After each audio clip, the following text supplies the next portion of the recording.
असली मित्र। एक व्यक्ति था, उसके 3 दोस्त थे। पहला दोस्त ऐसा था जिससे वह प्रतिदिन मिलता था। दूसरा दोस्त ऐसा था जिसे वह बहुत प्यार करता था और जरूरत पड़ने पर मिलता था 1-2 सप्ताह में। और तीसरा दोस्त ऐसा था जिससे वह महीने के बाद कभी कभी मिलता था।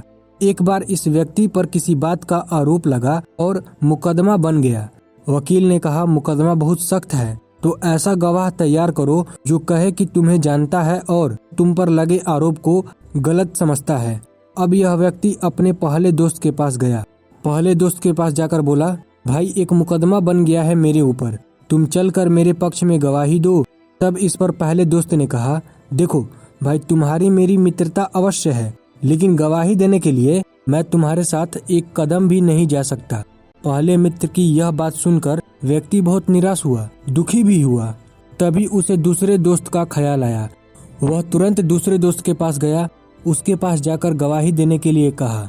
अब ये मित्र बोला, मैं तुम्हारे साथ कचहरी के द्वार तक तो चल सकता हूँ, लेकिन मैं गवाही नहीं दूंगा। ये व्यक्ति फिर दुखी हुआ। अब इस व्यक्ति को अपने तीसरे दोस्त का ख्याल आता है, जिसे वह महीनों के बाद थोड़ी देर के लिए मिलता था। तो वह तीसरे दोस्त के पास गया और उससे अपनी बात कही। तीसरे मित्र ने जोश के साथ कहा, मैं चलूंगा तेरे साथ, तेरे पक्ष में गवाही दूंगा और मेरा दावा है कि यह मुकदमा समाप्त हो जाएगा, तू बरी हो जाएगा। लेकिन यह तीसरा दोस्त कौन है? यह तीसरा दोस्त है आत्मा। पहला दोस्त है धन संपत्ति, भवन, भूमि, जिसे मनुष्य अपना समझता है और जिनके लिए रात दिन हर समय चिंता करता है। और दूसरा मित्र है ये संबंधी, रिश्तेदार, पत्नी, बच्चे, भाई बहन, जिनके लिए मनुष्य प्रत्येक कष्ट उठाता है। तीसरा मित्र है स्वयं और ईश्वर और किए गए अच्छे काम, जो हमेशा हर स्थिति में साथ देते हैं।